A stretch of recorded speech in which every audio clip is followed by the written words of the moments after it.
That was a long one. Hi. That was really a great intro. I love the Thank music. you. I mean, it was I very got to tell upbeat. you about that. Awesome. Thank you. Thank you. Thank you. Thanks so Yeah. much for tuning in. This is episode 18 of the Synaptic Circle. I am your host, Heidi Popp, and I like to synchronize synapses with fellow like minds based on a common theme or thread. And I do contribute my thoughts on the Synaptic Circle. So I'm super duper excited because my pals today are cyber pals. We met online, but our friendship really goes offline as well. In fact, I met Jim in person. I'll be meeting the Fountain soon. And Mr. Terry, at one point we were going to meet in the physical, but we have all established friendships off the computer, even. I mean, text, sure, we'll still be on a gadget, but we do connect and we are friends. So I want to thank you guys so much for being here. Carol and Jane, Midwest Night Watchers, Shiro Sounds, thank you for being here from Illinois. Oh, thanks How for are having you? us. Who are you? How'd I get in The here? money comes later. Hi, Terry. How's Oz? How's Perth?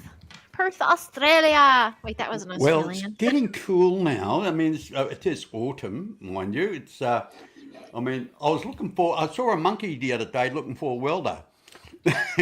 Anybody know that any expression? you know. See, look, there's an old sailor's saying, right? On old sailing ships, they had these triangle things, right? Which they sit the cannonballs on. And of course, when the ships go into the northern hemisphere, the brass pyramid shaped thing will kind of shrink because they're cold, and the cannonballs will fall off. Now, this thing was called the brass monkey. So the old saying goes, it's cold enough to freeze the balls off a brass monkey. Right now, it's not Okay, rude. now I get it. It's an actual fact. It's an actual fact. Right now, the thing is, I saw the monkey the other day looking for a welder. Yes, but I will remember that cooling one. down nicely. That is a fact. I've heard that, you know, 20, 30, 40 years ago. Exactly, it's an old one. Well, now we know what it means, but you were talking shrinkage, right? I think Yes. we got some other ways. Hey, it comes with age.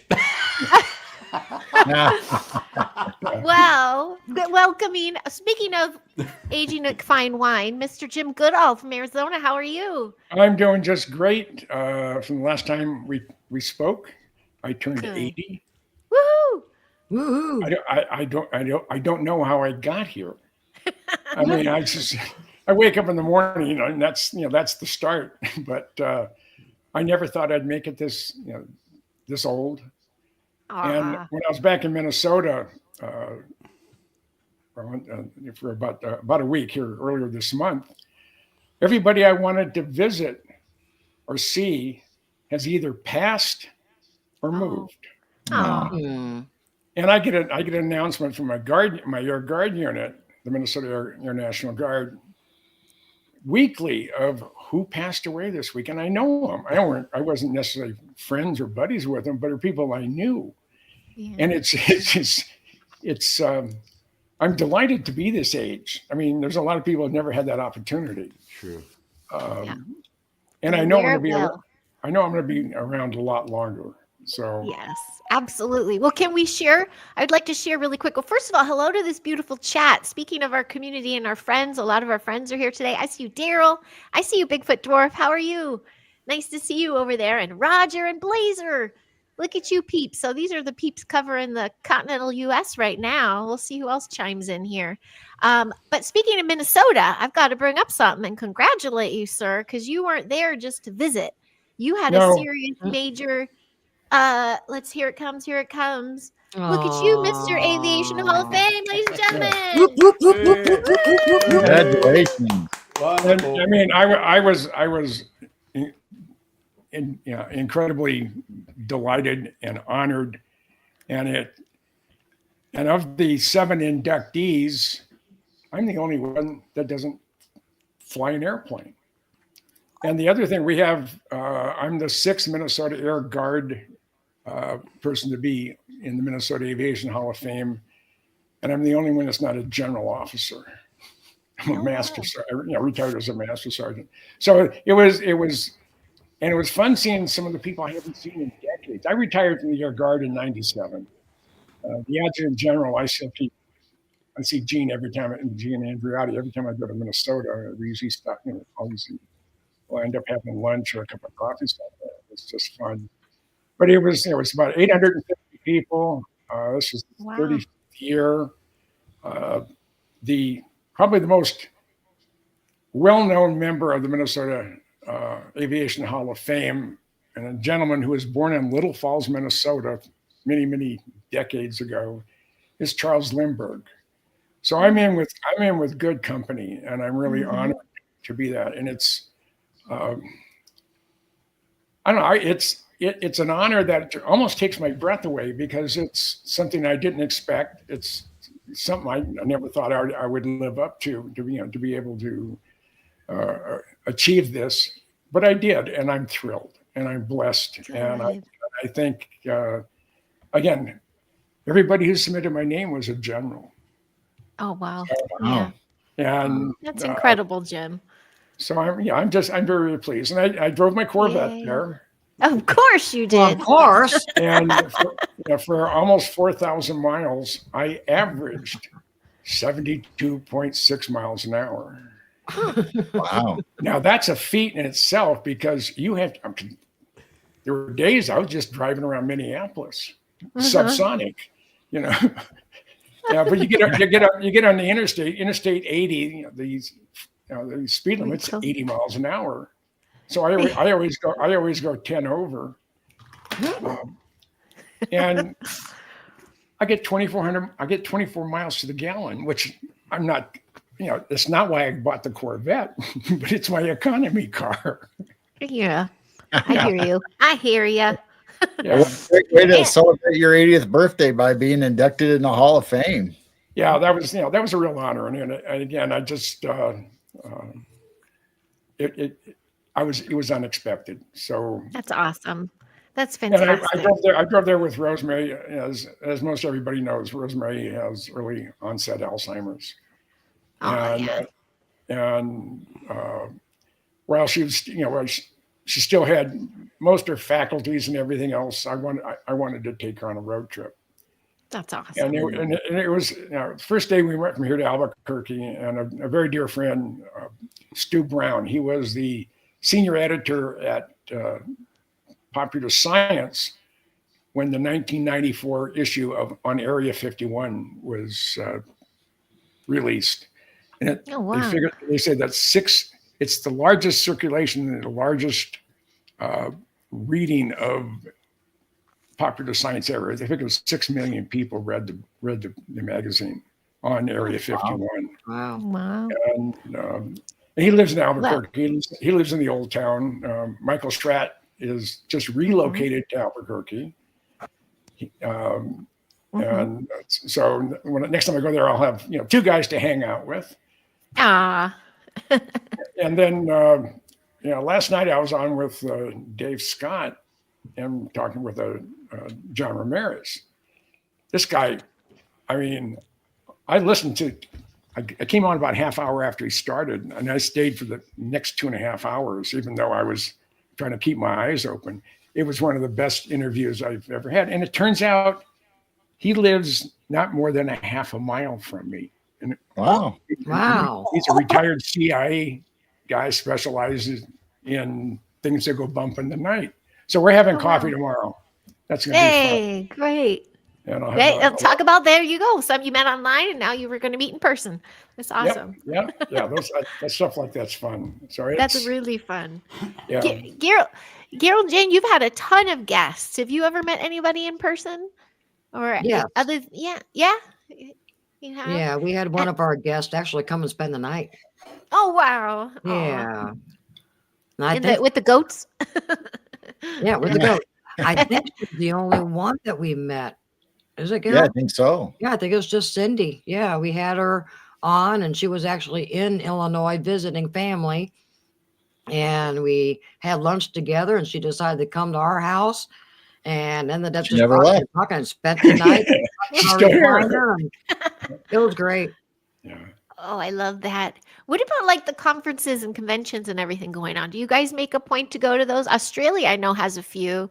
I think at least I try to send them to you when I see them. I know I try on your side of the country, But have you gone and met and mingled at any of these things?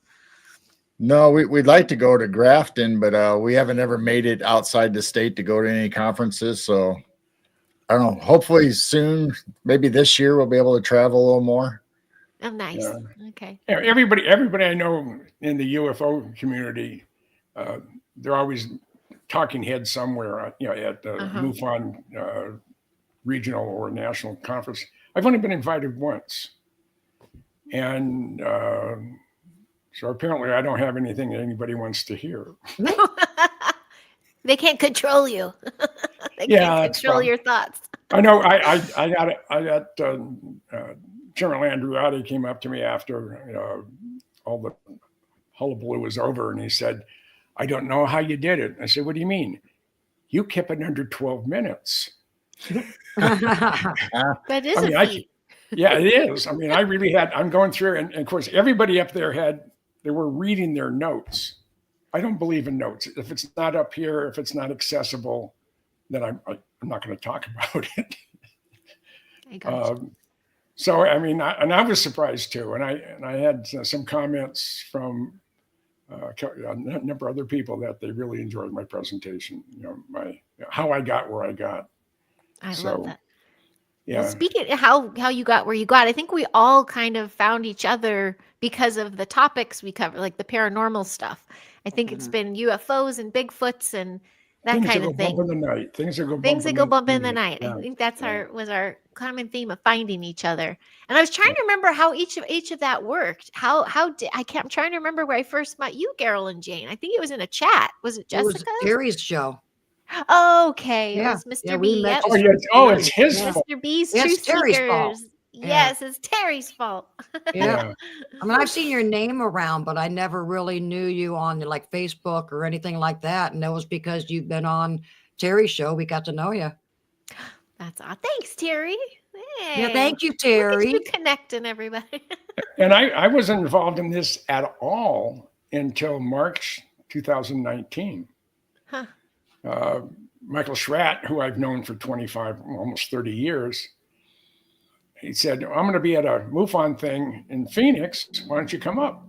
So Saturday morning, I drive up to Phoenix. I go to I think it was at the Hilton. And I go in there, and they were showing Jeremy Corbell's Lazar documentary. It was a promotion for him, not necessarily Bob Lazar. But everybody was in the auditorium, and I went in where all the vendors were, and it was empty. So there was one guy sitting there, sort of guarding the entrance, named Doc Skinner, and I said, "Oh, can I sit? Can I sit down in your comfortable chair?" He said, "Sure." He said, "I'm Doc Skinner." I said, "Well, I'm Jim Goodall." He said, he stopped. He said, I didn't see you on the program." I said, "I didn't know I was coming here till this morning. And the reason I'm here is I know Michael Schratt's going to be in here, and I know George Knapp is coming down. And I've known George 45 years.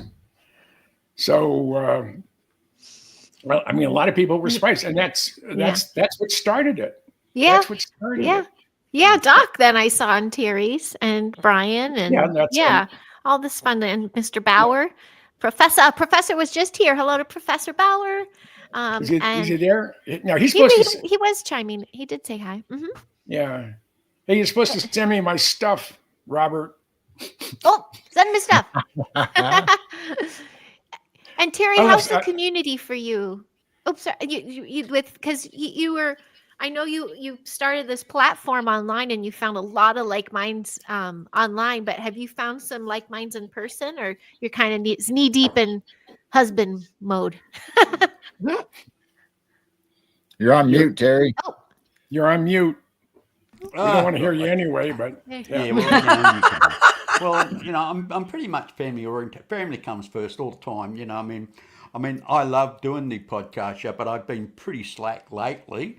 I mean, hey, with age comes issues with health and everything else. But hey, not going to get on down that path. But you're an old fart. But living in one of the remote cities on the planet, which Perth, Western Australia, is a remote city. I mean, yeah, we don't get the opportunity to meet all the fabulous speakers and everything else. And for me to go to America to go to these conferences, it's like, I mean, you're looking at What's- $15,000. 12,000 You know what I miles. mean?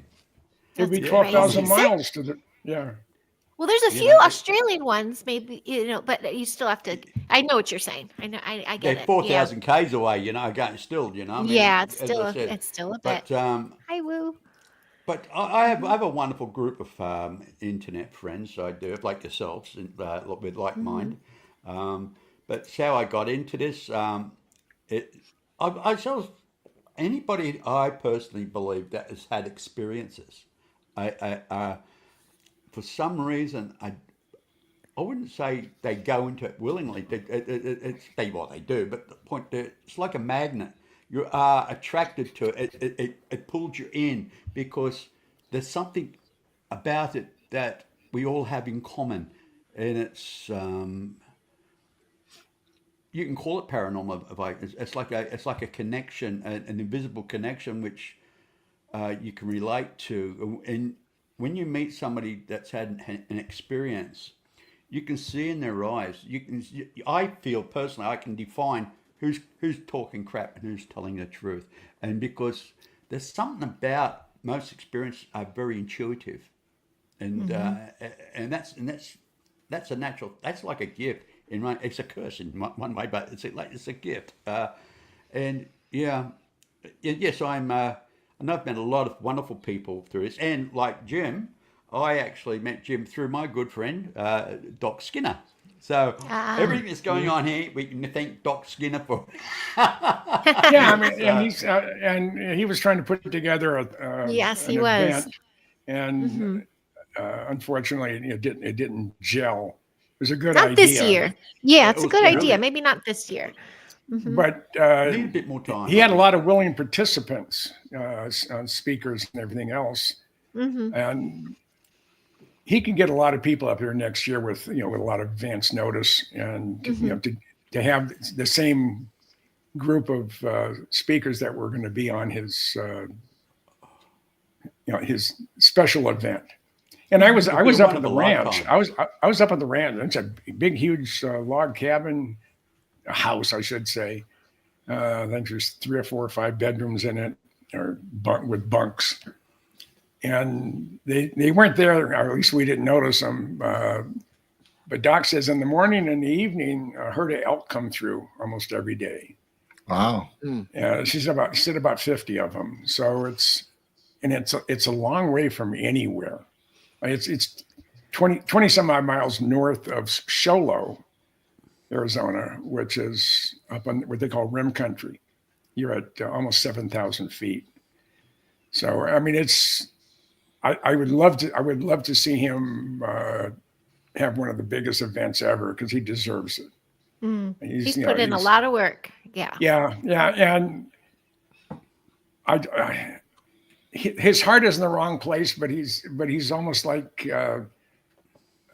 one of the characters in Charlie Brown, the one with the cloud over his head. Yeah. And I just want to see him. I just want to see him. Just You want to win. I want to see him blow the doors off. Yeah. Yeah. Well, I know he just did his book. So he just launched his book. Yeah.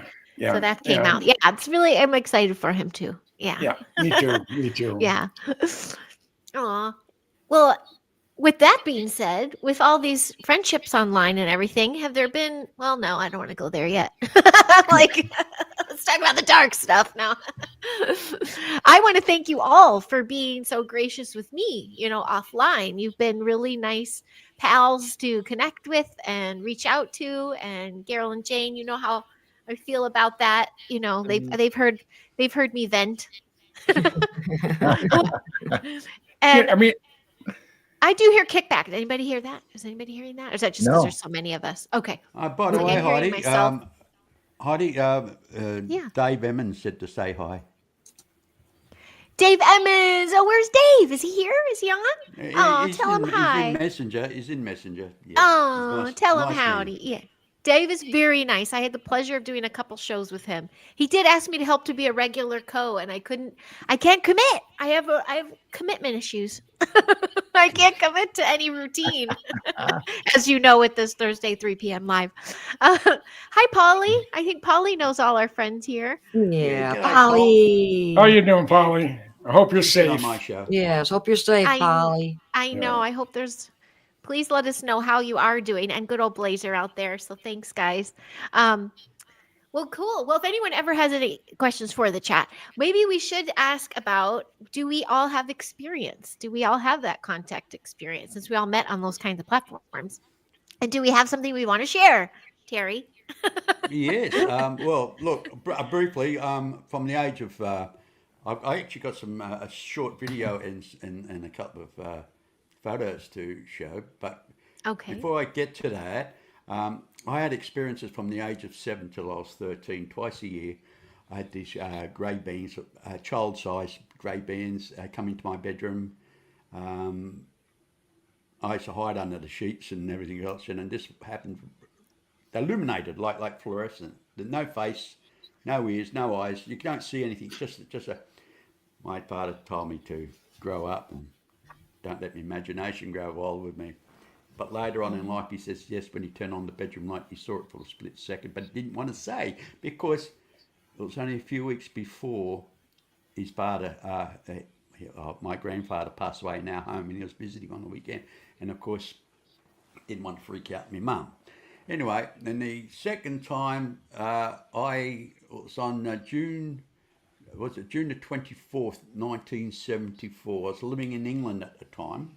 I was living in England between 65 till late 74, nearly just before Christmas, 74. And in the early hours of the morning, I was bathed in I went to bed after the jog and everything. I was going to go to work for the morning, of course, because it was Sunday night going on a Monday. And I was bathed in all this light, and of course my hairs, every hair in my body was standing up like I was standing around a Tesla coil. And I entered this big room, and there was these little people around the walls standing by these columns, and there's a Nordic-looking man at this big table. Anyway, for years I honestly believe had a near-death experience. With the story, I don't want to get too much into it, but it was later on in life, after reading so many books on near-death experiences for many years, come about 2002, 2003. We didn't have the internet like we had. We did have what they call dial-up, and we didn't have MSN Messenger or YouTube to kind of entertain. We had the old bulletin boards, and of course I started reading stuff, and then it started resonating. People who had the same experience as me, right? Okay. And of course, I've gone in. I've had since that hypnosis and everything. Yes, and it's got subtly revealed, but that's another story for another day. But yes, so that's where I was actually how I kind of fell into it, right? And Okay. the thing is, too, for years I struggled with anxiety, which is very common with people that had experiences. And I found it very difficult to really talk about it to anybody at that time for those years. And it's really kind of, hey, it was like a burden on me because all of a sudden I'm a super fit guy, not now, but I was then. The old six pack, go jogging every day, go to the gym twice a week, and now I just break down like a melting marshmallow, having chronic anxiety and panic attacks for no reason, Yes, and it was bad. I got through it. I got through it, and I'm okay now with that. So you see a Um, relation of that to having contact as a kid. You see the yes, relation. yes, and what happened in 1974, and 1974 was the one that actually freaked me out more. Not understanding, believing I had a near-death experience. Anyway, put all that aside. In 2016, I was doing an early morning shift where I was working, and as I was driving, I actually, in my peripheral vision, I actually saw this like a shooting star, boom, and it stopped like on a dime. but nothing I could do. I had my phone in my pocket, and I was driving. I was just about to turn right at traffic lights, and anyway, I got to my workplace, parked the car, and as I was walking down, I looked up, and I could see this little star was just moving slowly but surely, and there was another part of it in the sky as well. Now, let me share a screen here. I took out I had a Galaxy, a Galaxy S5 smartphone, and share screen. Is it gonna let me? Just on a sec. Here we go. I'll see it in a sec. Were they smartphones when they were back to number 5s? What are they now? 20 something? Yeah. Who knows? Okay. Now, I don't this see here. it quite yet. Okay, share. Okay. This is a video. I think this is the video. I'll just check. Okay. Share. Oh, here we go. Something's coming. Do do do. And thanks, Okay, folks. I now- see you there. Okay. Now, first of all, can you see my mouse working? Yes. Yeah. Okay. Now there's it. Look at there. There's a large UFO there, right? Oh, And here is a small one. Now that will move over to here to there. Notice there's nothing around that area. So it's not a light. What you see is not a light. And you'll see in the next photograph, right? Right. But there's a light there that's not working, right? Now any poles that are around are usually kind of electrical poles. Anyway, now I'll start the video. The only noise you'll hear in this is a vehicle that was driving past at that time. This was at 20 to 5 in the morning, okay? You'll see the star moving. Yeah. oh yeah.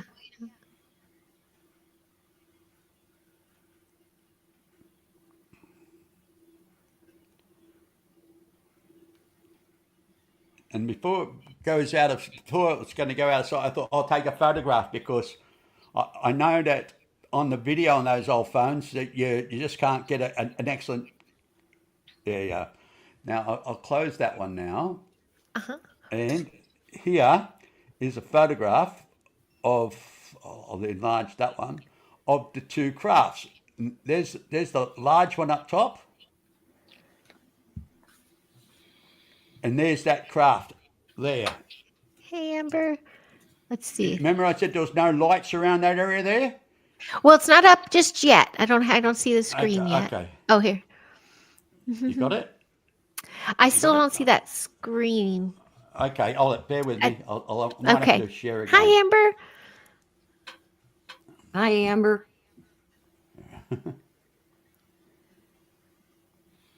Amber, I've been loving your TikToks. Yeah, she's been catching some great stuff. Yeah. Okay, It's coming. that's it. So you were taking the video and then you stopped it to take the picture, or you took pictures from your video. Here it Yeah. comes. Okay. Here it Right. comes. Yep. Now do you see the large craft there? Hmm. And now Hey. over here, that's the small craft. Now I'll tell you something about that small craft. After I took the photograph, it actually glowed and it turned into an orb and it got about 10 to 15 times larger. It just literally glowed and went and just expanded. And then it broke up into three parts. One went, I'll say, northwest, and the other one went south, and the other one went shot off east, straight up, like shooting stars, 3 directions. Oh, wow. Poof. Right, now I'll close that one down, Wow. and I'll show you a close-up of each craft now. Right, now I have to go share screen to each one of these. My apologies, guys. Yeah. Well, if it's the same, I think you can leave it up and just. No, but for some reason no. it didn't come up. Okay. No, I have to go share screen for each of these. Well, this is good. Well, as you're looking that up, I know, Carol and Jane, you have a lot of extra activity too where you are. You have stuff in the sky, but you also have some random little energies happening, huh? Yeah, we brought up the live Elementals and- screen last night on our show on the Night Owl Oh. Lounge, and everybody was loving it. I I gotta Right, catch and up. there's that small craft, Well, that's the as you smaller can one. see, and they've That's got the interesting. rings. They've got the rings underneath. See it? Yeah. Oh, I Now, do see yeah. it. Hey, you Terry, know, I mean, that, Terry, could you do me a favor? Could you yes, sir. send me the just the stills of it? And I have some incredible software that really does wonderful things. But I need the highest Oh, resolution you have, and send it to me, okay, and I'll mate. see if I can pull something out of it. I appreciate that, Jim. Really would. I'll do that later, mate. But yes, and this is the craft that actually glowed, right? And you can actually see the different sections to it. Yeah, With the it's like a caterpillar type thing. You know what I mean? It's very deceiving because strategically, I mean, military wise, or what they call space exploration, if you're going to have a craft like that and it can split up into three parts, that's a good defensive in retrospect that it can defend itself better. You know what I mean? Not just Yeah, if you're yeah. being attacked by something, you can say, okay, we'll split it up in three parts, and then they can all gang up on the one thing that's attacking him. Which I thought, well, yeah, that's a thought. But yes, I was amazed the way that actually glowed and shot off in the different directions. Okay, I'll close that Wow. one, and It's I'll interesting. Those ones that you say that break off and go in different directions. Those were the kind that, too, that my mom was experiencing, and yeah, that I felt familiar with, the dancing ones. Now, it didn't all shoot off in one area, but it did like dance, like move different spots, right, which was really cool. yeah, That was and really cool. That's cool, Terry. Yeah, go yeah, ahead. and we've got the last one here. Now this is what I call. This is interesting. I mean, I didn't get the other picture I wanted up to show some comparison, but I Okay, think you'll see what here I'm it talking comes. about. Okay, it's coming. Here we The go. clarity is not all that Oh, good, but notice the shape of it's like wings, right? huh. And then you got this dome thing in the middle, right?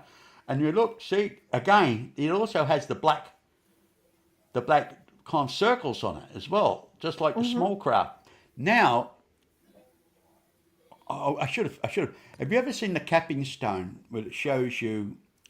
I think it's the was it the it's got like a wing on it with a circle in the middle, and it's a bit like. Have you ever seen any depictions of the what do you call it, the Anunnaki starships where they got the wings coming out and they got the dome shape in the middle, and Hmm. this is what it looks like to me. It's uncannily common, like it looks very familiar to it. And on the capping stone, a pyramid capping stone that's in a museum, a black capping stone, it actually shows an image very similar to that, with the wing Huh. type factors and a dome in the middle. So it's a pity I didn't have it there to actually bring up. I haven't got it in the system at Wow. the moment. So yeah, but so Uh-huh. that's it. So yeah, so that's what Look I at call the you. mothership. Yeah, interesting. Yeah, but Completely. I don't get the opportunity to I kind of I show all should this all that I may often. be I may be able to pull out a more defined image. That'd be Yeah, if you wonderful, run Jim. that Yeah. thhrough something, huh? Yeah, You can. I need it from We'll get that from to the you. original source, which is your cell phone, and Okay. again, as high resolution as you can get on it, Yeah. and Well, Hey. as I said, it's 2016 that was taken, and as it Okay. says with the Galaxy smartphone. I mean, you've got to realize, at 20 to 5 in the morning, it's not they've got studio lights everywhere. Sure. Those were you good know. pictures. And hi, Chile. Taco detectors here. So we have Chile in the house, Australia in the house, Midwest, Arizona, California. We got all these peeps. Hi, guys. Um, who abducted Jane? She's gone. What happened to Jane? I think they might be having a computer moment. All I'm right. sure they'll be right back. yeah, Um, yeah. Those are exciting to capture stuff like that. Now, someone had Mm. advised, people say the randos they take, the random pictures they take, or maybe it was even Bigfoot Dwarf, that it's, or Latchkey Hessel, after you just taking pictures, not necessarily you're looking at craft, it's when you find the craft. So it made me want to go through all my gazillions of old pictures. I'm the ADHD mom that takes screenshots and pictures of By everything. the way, must state there, Heidi, at the time it was reported to MUFON, Oh. Hmm. right? And their investigator, his name was Daniel from over east, and apparently he was over this way for some reason. I don't know why, but he said Perth Airport had nothing in the air at that time. Oh. In this area. Now, There you go. that UFO too was actually hovering over Garden Island, which is the Australian Naval Base Stirling. Oh. Do you think it And was theirs then, or do you think it no, was truly I out of this don't know, world? but the funny thing about it was, as a young girl that was inside came out, opened it, "What are you looking at, Terry?" You know, and she looked up, and that's when the stars went, the crafts went in all directions. She said, "What the hell was that?" And I said, Oh. "I told you wouldn't believe me." Anyway, she told her mother, and her mother works in the Navy, and she was an officer, and she came in and she said, "Hey, I believe you saw something the other day." And she said, "Yeah," and I said, "Did?" And she said, "I wouldn't tell anybody." Oh, she And did. she was an officer, and she was dressed in white with a black cap, white everything, Hmm. and I don't know what rank she was, but anyway, I just She said, "Keep it to yourself." yeah, she did. She did. Oh. Anyway, funny thing about I had when MUFON called me on my phone, it was strange after I spoke to them and everything, that same day, all my photographs in my phone disappeared. Okay. Oh, that's happened to me. All my Yes. photographs disappeared. But lucky for me, I already downloaded to my computer and to my what they call external hard drive. Right. Oh, So no way. yeah, and That I'm a firm happened. believer. Yeah. Well, I'm a firm believer at MUFON, like with any contractor, and that's basically private organisations don't come under the Freedoms of Information Act. So I'm not saying MUFON works for the government, but I think they also collect stuff for the government because if they say Yeah. they say it's for the public access. They say you can go and find it if you can find it. And, I mean, if you want to go through MUFON files, I mean, they've got millions and millions of files. And half the I stuff know. they don't show the good stuff. I mean, the only stuff MUFON seems to show is the stuff that's already commonly seen on the internet. Yeah, I they get you get they that. took my mom's VHS video. We never got it back, and although we've never scrolled through the archives. Maybe it's on there, but she does have a video there. Yeah, little crazy there. Well, look at you two together. So you are in the same Yeah. house. Yeah, a little technical difficulty on the other computer, so we're over here on this one. It says I'm running out of memory and everything's freezing up. So we might have Oh. to get rid of this old Apple computer that was So free your computer's anyway. got Yeah, we're computer's got having problems. Alzheimer's, is it?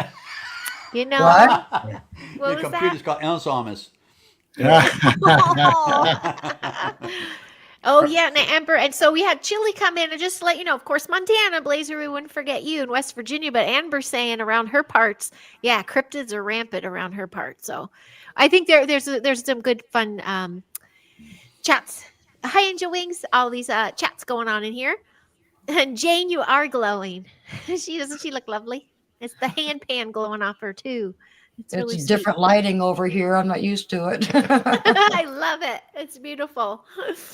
And so with those experiences, do you want to share, Carol and Jane, some of the things that make you go, huh? The things that make you go, Can in you pull up the Illinois? video? Yeah, have that's anything like fun? every night over here. We I- see stuff in yeah. the sky every night, and I Yes. mean, we don't know what they are. Yeah. I mean, It's similar to the Big Dipper, which we could probably pull up that 10X, but these last few weeks, the same time of night, same spot in the sky, these lights are appearing, brightening up, and then disappearing, just like what was happening underneath the Big Dipper. And we don't know what they are. It doesn't make any sense. Huh. And so it reminds me of what's going on in the Big Dipper every August and September for 6 weeks. But those are tons of them. But these last few weeks, same spot, same time, and they just come out of nowhere, power up, and just disappear. I don't know what it is. I don't know either. I saw some on Long Island Mike. Did you see he's posting something about there's going to be a smiley face in the sky? Yeah. Yeah, That's not planets and the the crescent Dipper, moon. is it? Oh, Yeah. the crescent moon. Okay. Yeah. Huh. I'd be very curious about these things. Yeah. Well, I mean, mhm. I've been out in the desert snooping on our government since the 70s. I, I, I live in an area that has very effectively reduced light pollution here in the greater Tucson area. Uh, there's a organization based in Tucson called the Dark Sky Initiative, and they're trying to convince municipalities in and near optical observatories to start doing something when you upgrade your lights. Go to LEDs or whatever they have at the time, and have it so it shines down. Having a big light bulb out there where the light scatters everywhere. One, you're gonna save energy costs if you just focus in an area. And two, I've been up at Kit Peak at night. That's where the 22 optical telescopes are outside of Tucson. They have the valley floor is about 2,000 feet. The telescopes are about 7,000 feet in elevation, and they have everything from a 12-inch primary mirror to a 13-foot primary mirror on the Mayall telescope. And it's amazing that you can see the glow and the encroachment of the greater Phoenix area, which is 100 miles away. I mean, it's real obvious. And I know when I've been at the fence line at Area 51 or Tonopah Test Range at night, you see the glow of Vegas almost 200 miles away. I mean, it's right there. And there's, I mean, I love going out there. I'm to the point now where I can't leave Rosemary for a long time. Yeah. She's very, very self-sufficient right now, but has no short-term memory. But I want to go, I need to go back out there. One, the F-47 is flying. Two, of everybody I know that has had an experience of some sort or another, I never have. I have never seen something I couldn't identify, and I've had weird senses of people. I mean, when I first came online with Terry and Heidi, you were on, and Chastity was on, and Robert, and the professor was on, I had an instant attachment to all four of you. And it was an energy it was more or less transmitted through the internet, but it was a very, very positive feeling all the way around. And I get that with anybody I meet. I know within a millisecond if I'm going to like the person or if I'm going to be repelled from the person. But again, I'm out most every night with my dog. And I don't know if you saw her when she came in. She's our rescue German Shepherd. So I go out there with you, and I stare at the sky. I'm out there with a set of binoculars. It's always by my chair, and I have never seen anything. Karen Hill, who has the Tucson MUFON group, she shot a TR-3B type vehicle just north of downtown Tucson in a night that I was outside. And I didn't see it. I don't know if they have an area on the aliens chart. Avoid this area because Goodall lives there. And I would not love nothing more than to see something I couldn't explain. You always seem to be around, right? Like you're always around these kinds of things. It's yeah. But I've never had an experience, and I always carry my Nikon with me. I have a D850, so it's it's a 47 megapixel camera, and I have good Nikon lenses. And I'm just waiting for the day I can see something up there and shoot it, and I have it. With the camera.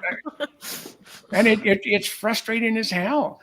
But there has been a number of experiences. I think what I saw, or I think I saw, could have been something out of this world, or something different. Yeah. But I don't know. I get frustrated, and I get not envious. Well, maybe yes, envious of people. I was abducted. I mean, I was out by the black mailbox. This is in Tipico Valley, but it was trying to think. It's early '90s. I think maybe 92, 93. No moon. It was a sliver moon. It went below the horizon, and I'm standing there out there. It's so dark. My eyes haven't adjusted yet. I couldn't see my feet. And I'm standing by the black mailbox in Tipico Valley. And I said, okay, if you can read my mind, abduct me. I mean, I'm thinking as hard as I can and focusing on the thought, and nothing. Yes, bastards. Yeah. I said, I mean, I really, I mean, this, and the thing about abductions, now, I think you all know that John Lear was a very dear friend of mine. We went back almost 50 years, 45 years, I guess, closer. When he was flying for American Transair, he, and other times, he would track down someone who had been abducted, and he would contact the leading hypnosis association, whatever it is, in the state or the city, and he would hire the top guy for deep regression hypnosis. Mm-hmm. And he interviewed and had put under deep hypnosis 15 people who had claimed to be abducted. Wow. 13 of them had the exact same experience. It's almost like they were reading from the same script. The color, the feeling, the smells, what they felt around them. 3 of them were, no, of the 15, 2 of them were phonies. They were, I mean, they even the hypnosis doctor knew that, these people weren't under, and what they were saying was wasn't factual. But 13 of the 15 had almost the same experience, and none of them had any connection with each other. None of them had anything to do with UFOs, spooky airplanes, Area 51, no interest. They were just average, everyday people that went out to check something in the backyard one day, or Right. And all of a sudden, boom, you're abducted, and you have this experience. Most of it's blocked out. That's why you go into deep hypnosis. They can pull some stuff out. Mm-hmm. So And you're sitting there saying, abduct me, abduct me. And they're like, no, yeah, you want it too much. yeah. Man. Give me a Well, shot. Yeah. I do know that. I think I see it in the wings there, Terry. I know there's a video that surfaced, and to be honest, I've seen it offline too. If you do a little search of Jim Goodall at YouTube, a lot of stuff comes up. And from when you're younger too, do you find it crazy that your timeline keeps cyclically recurring? Like it's a whole new wave crop of fans are coming up going, oh, look at Jim knew what he was doing back in the day. Like it's kind of are you ready to, should we share, Terry? Yeah, Do you know go which on. one we're talking about? Yes, I got it there. Yep. You ready? Or is that the real bad resolution one, discolored?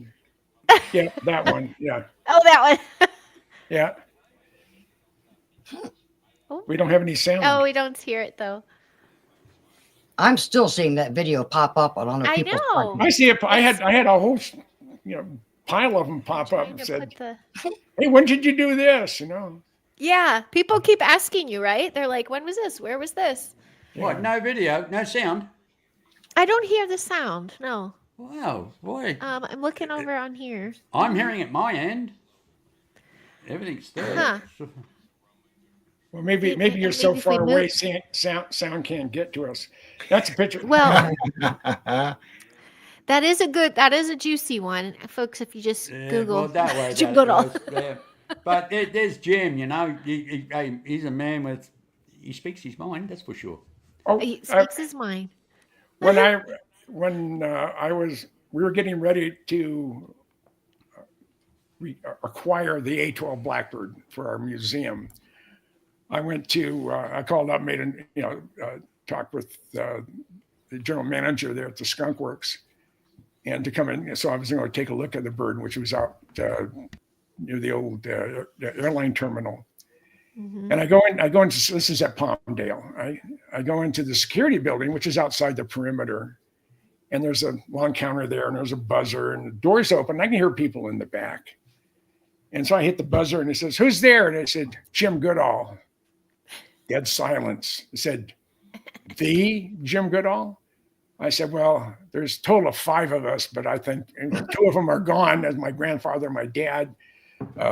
My son is a carpenter out in Minnesota, and I have a grandson who's about 5 named James. But I'm probably the one you're concerned about." So she walks around. Her name was Glenna Farley, and she looked at me. She says, "You're not the 800-pound gorilla that you've been made out to be." Yeah. And I said, he says, "I've been here at the Skunk Works 21 years." I said, "I heard your name the week I was hired. And I've heard your name mentioned about once a quarter for the last 20 years. And that's probably every time Ben called me or I called him, it was noted on the log and it was put into the security file." And she was just, You got she your said, picture up in the bathroom. They got your Yeah, picture up everywhere. Look out for this guy. yeah, but it was just funny. It was just, I'm not the 800-pound gorilla that I was made out to be. So, or when I'm with John Lear, we're at the fence line at Tonopah Test Range, and there's all sorts of activities going there. And it's June of '96. All the F-117s have left, and the base is apparently, supposedly under caretaker status. And we're at the fence line about 11 o'clock at night, and you can see all sorts of activities, all sorts of lights, people driving around. So it's not in caretaker status. Mm-hmm. And then I noticed there were 3 armored personnel carriers coming towards us, one from the south, from the west, and the east, with their lights off. I stand up and yell real loud. We have Generation 1 night vision in our lawn chairs. I stand out and yell real loud, "Hey, we're good guys, we're taxpayers." And all of a sudden, poof, floodlights, little red dots. And there's a gentleman coming around, behind John, pulled up behind John's pickup truck on the public land side. He has his hand on his 9mm, and he's in desert utilities. He said, "You're in a restricted area, and I'm ordering you to leave."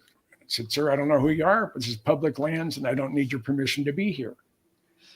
He says, "I said you're in a restricted area.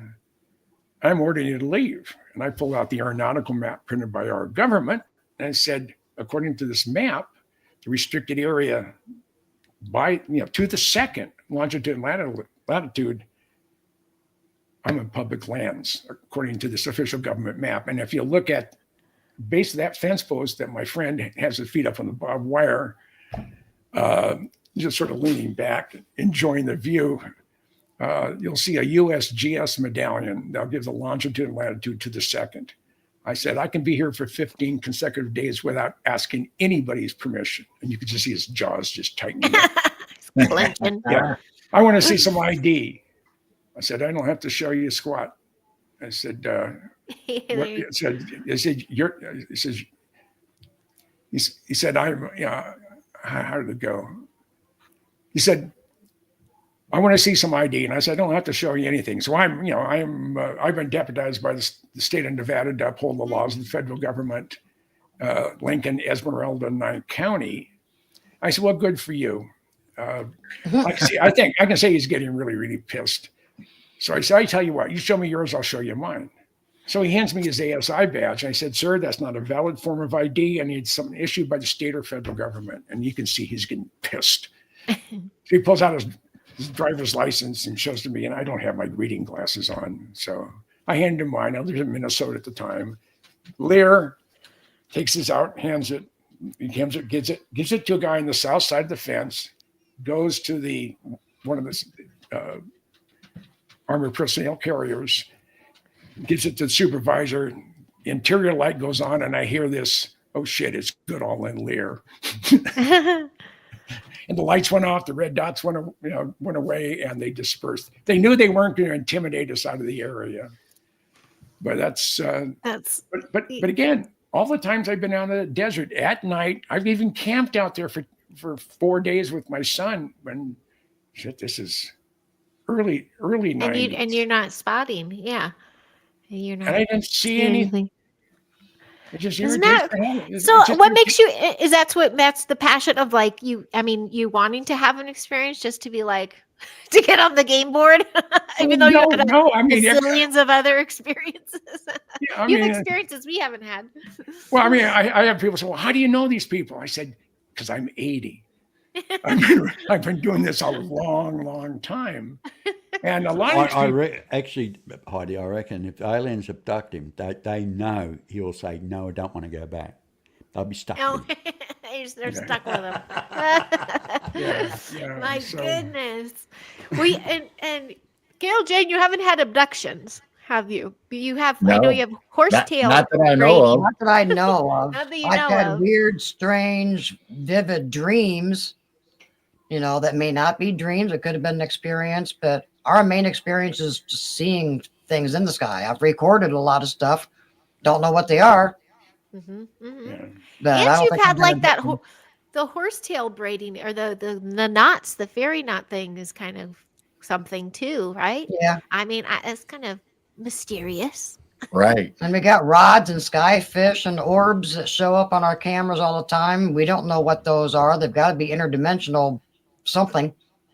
Yeah, but I've actually seen a few myself on your show there. Yeah, you're live 24/7 now, aren't you? With your Yes. cam. Maybe. I don't know what's going on with my computer. I don't know. It might go down for a little bit. I don't know what's going on over there. I love your movie nights, guys. I really do. I thoroughly enjoyed them. I do. I just Thank wait. you. I wait because they're on early morning for me, right? So I mean, if I wake up early, if I come onto your show and say hi, and it seems to be halfway through, it's only because I've been sleeping. Not that I didn't want to watch. Yeah, this Friday on our Rumble channel, we're actually going to be showing the $6 Million Man and Bionic Woman episodes with Bigfoot. Oh, no way. Yeah. Yes. Hey, that sounds awesome. Hey, listen, Yeah. can you try to find if you can? There's an old TV show going back at late 50s, 60s, and it's called Adventures in Paradise with Adam Troy and the Kontiki schooner. They sail through the French Polynesian islands. But I don't know. Some people might get offended with it because back in those days, these natives they had on these islands were actually white people painted black, like in the black and white minstrels. And had bones hanging out of their noses and stuff. Yeah, we might want to stay clear of that then. I don't know. Well, people it was quite popular. It was quite popular in its day. People getting offended by old movies or things that happened 100 years ago or 50 years ago. I'm offended. Oh, get a break. I don't care. Well, you don't care if you're offended. You're offended if you. Never mind. Jim, do you remember the music show they used to have called Mitch Miller Band? Yes. I'm that old. Sing along with and they used to have they used to have the black and white minstrel show on that as well. Minstrel show? Like minstrel? What? Yeah. Oh my goodness. Minstrel then was song and dance. So I'm like, wait, what? Oh boy. Okay. Yeah.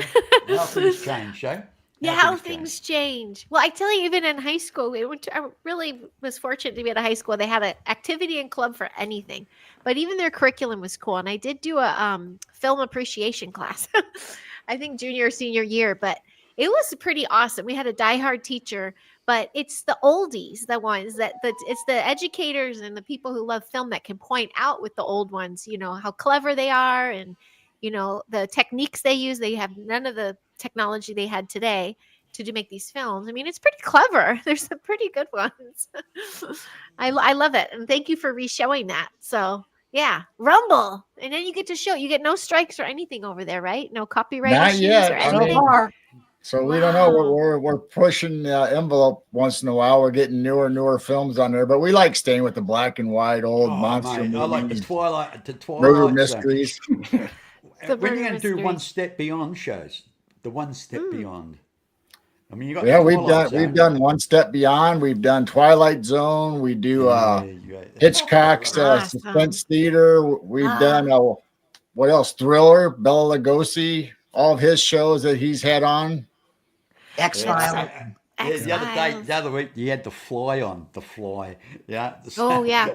Yeah, That got and me the as a Blob kid. too, That and was the Blob great. too, and a creature from the Black Lagoon. Yeah. The Yep. Black Great. What Lagoon. goes Love it. what goes in must come out. I'll be back in about 2 seconds. All Okay. right. You're having an undrink. He's going for Yes, a we got a lot more. Lasers cracking me up. A lot more movies coming up, monster movies, whether it's Godzilla, King Kong. So we'll hit the whole gambit of all of them. Swamp what I like Thing. about? Do you know what I love about the early Godzilla movies? You'll notice everybody's running in one direction, and they're all got their hands up, going. They're all the same, right? Do we run around like that when something's wrong? Like, do you find having started these movie nights, do you get a whole new crop of audience now? Because it's not like you're just promoting one thing or another; you're just sharing old films. So Right. you Yeah, probably it expanded your audience, I'm sure. It's weird though. It's not crossing over to YouTube, and YouTube's not necessarily crossing over to Rumble. It's a whole different crowd. There is a few people that know us and follow us from YouTube to Rumble because we announce it on our YouTube channel. But Rumble, it seems like somehow people are finding us that we've never seen or heard before. They don't necessarily come in our chat, but they're I'll see notifications of a new person following us almost every day. That's awesome. That's I really think it's cool. wonderful. It really Yeah. is wonderful. I think that's I like it. fantastic. Yeah, it's. I know we're streaming over there now. It's definitely. I see what you mean about the cross. A lot of people on Rumble have been disgruntled or kicked off YouTube, so they're like, "I'm done. I will not contribute to." Here's your Rumble link, and I get that. I'm like, do you do the tags? I finally started tagging. You know, like when you tag. Yeah, the name of your I've night. done everything from tags to all that stuff, putting it in the description, putting it in the title, and going back afterward and sharing it out. And it's just hit and miss. I don't think there's any real solving the algorithm yet, at least that I don't know of. That algorithm's tricky, isn't it? Rumble's seems to be the most laxed about it.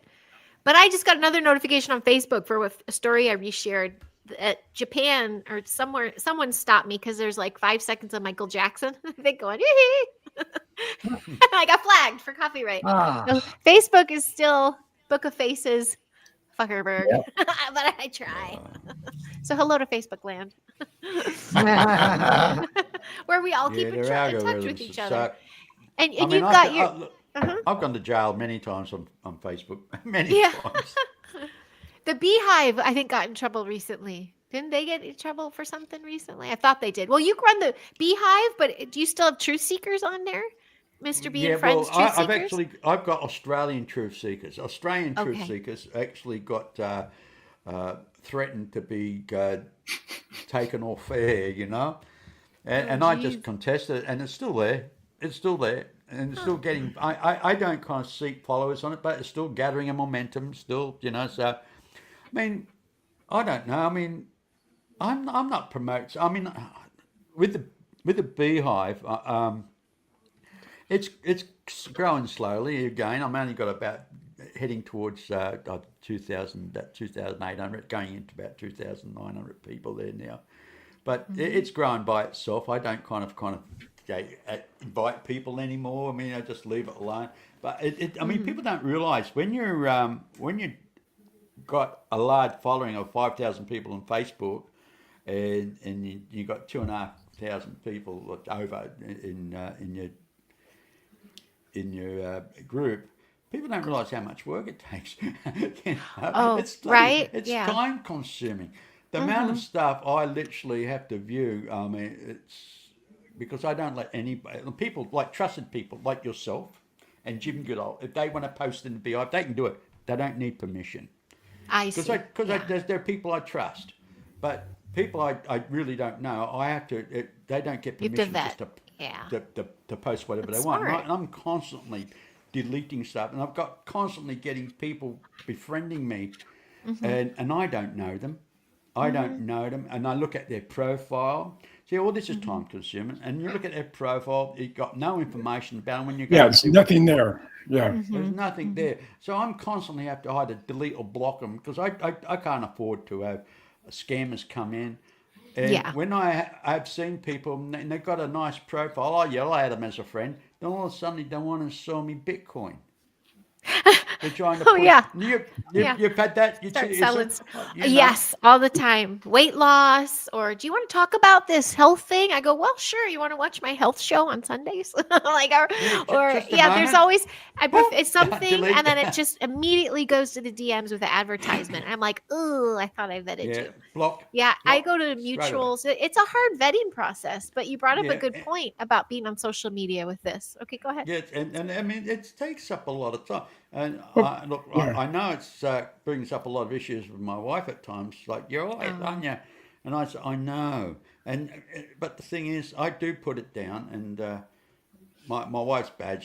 I mean, my lovely wife. She's a Filipino, and she's constantly on the phone on the phone. She's more on the phone than what she's on, Facebook. The only thing she looks at Facebook is prayer stuff, anything from prayers, daily prayers and stuff like that. And uh, yeah, which is lovely, I mean, she's good like that. But basically, she's all basically on the phone or use Messenger to all her family and everybody in the sure. Philippines, So It's a great she's busy tool for there. that. Yeah. Yes, it is. I mean, Hmm. let's put it this way. I mean, I call Jim all the time. I rap bait him. I call him on the land. If he's not online, I call him on the landline and say, "Are you harassing me again?" Yep. Well, why not? Somebody's got it. And so Jim and I have a good rapport. He calls me Oh a yeah. dirty old man. Well, it Am takes I one allowed to to know. say? Hey, It takes one to know one, Terry. he says, Terry, you're a sick effer. I Uh, won't say the word. I said, yep, that's why we're friends, Jim. Yeah.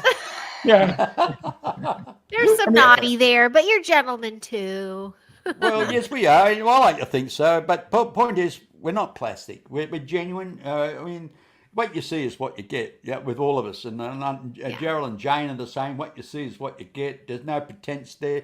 Like I look at you when I talk to you. I see in your eyes. I mean, your eyes are the windows of your soul, and I can see your soul. And you are a wacky, zany lady. But we love you. yeah. And I'm I don't. It doesn't work well with wives or potential wives, but I have a real good sense of if a person is a good person. And the moment I saw you outside that restaurant, outside the restaurant when Oh we had yeah, when we met. lunch, Uh-huh. instantly, I mean, I felt very confident that you were who you are, and instantly the energy told me that you're a sweetheart and you are who Ah, you are. And Hey, listen, I got to ah. dob her in here, Jim. Heidi talked about you. She said I could hear Jim coming. I can hear him going. You should hear his exhaust pipe on His his car. car. I can hear you from blocks away. There goes Jim. What's a Corvette, isn't it? But it's a Teamster town, so everybody's like, ooh.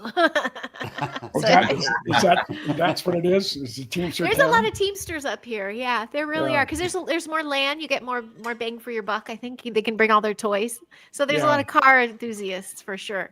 yeah. So great Wait, place to have the car do roll they still through. Yeah. cruise something down the street today in their car going, Hey, I remember going down Van Nuys Boulevard in 1967 with my 1967 big block Camaro, and we go Oh. through Bob's Big Boy, and we would go all the way through San Fernando Valley, and then we go over we'd start at the Witch Stand in Inglewood, get on Hawthorne Boulevard, go all the way down to through Torrance and hit PCH and head towards the beach areas. And that we had a big That's a track big loop. yeah. I mean, and there would be hundreds of cars. I mean, I remember one night. that'd be the days when petrol was cheap. Yeah. But it was about 2 o'clock in the morning, 2:30 in the morning, and we're heading east on Pacific Coast Highway when you got to Hawthorne Boulevard. and there's a double turn lane. And there were 5 Camaros. There was white, red, yellow, and 2 blues. All big block Camaros. And one of the guys, our windows are rolled down because it's summertime. And one of the guys yells out, "Hey, let's race!" Across the street, under a street light, is a Manhattan Beach cop, because we're still right at the edge of Manhattan Beach. And he looks up, because he's not trying to hide him, and the light changes green, and all 5 of us just get on it. Blowing, they're smoking the tires, everything else. And this cop car he takes off, he goes flying. He catches up with the lead guy, and we all pull over. We can't outrun their Motorola. And all of a sudden, we're surrounded from cops from all areas because he was, I don't know if he was in a common frequency. Torrance police wanted to arrest us and pound our cars. And the guy from Manhattan Beach said, 4 of these guys stopped without they didn't have to. So They were letting and they broke the law in my jurisdiction, and Torrance cops, you have no say on what I do. So you guys can just go. And he talked to us for about 10 minutes, and we popped the hood in the cars. He's looking at it because he was a car guy. And he says, "Just look around next time you want to do something like that, because I'm still maybe sitting here in the corner." So, yeah, Jim, you sure you weren't in town recently? Bigfoot George reminded me there's been 2 high-speed chases with Corvettes lately. You sure? No, I was. I've been at high speed. The fastest I've been in my Corvette is 100. What happened there? What happened there? About 145 miles an hour, and Wow. and it'll do 185. But Holy smokes! When I was on the way to Rachel, Nevada, to go to Little Alien, to one of the, and I was at. It wasn't Storm Area 51. It was before that. But you come off Hancock Summit going to Tippecanoe Valley, and you can see for 27 miles. There's no cops, no place to hide, but there's a lot of cows. Mm-hmm. And I came down. I said, maybe I can hit 180. I get up, and I get to about 110, and there's the cows are wandering across the street on the road. I said, no, I slowed down. I went about 75 or 80. He's a hoon. He's a hoon. Oh my goodness! Yeah. You keep saying you haven't had contact, like experienced a craft or been abduction, but you sure have a lot of multidimensional protection around you. I feel it that way. That sometimes. I just. You do, and the way things, I'm sort of pushed towards certain things, just because of circumstances or fate. Mm-hmm. But again, I still want to see myself. I want to see a UFO. I want to see a flying saucer. It will happen, Jim. Hey, Yeah. do you know what the thing about our generation is, Jim? We had a cool generation. Hey, we had Deep Purple, Led Zeppelin, Pink Floyd. We had the whole lot, mate. Hey, we had more weed growing in our backyards than what they've got today.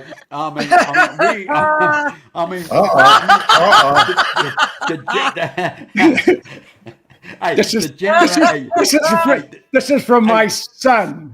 Hey, the generation today thinking they're just old fogies. They don't understand us. Well, listen, we've been there, done that. We just look at you and think, what a bunch of idiots you guys are. And then again,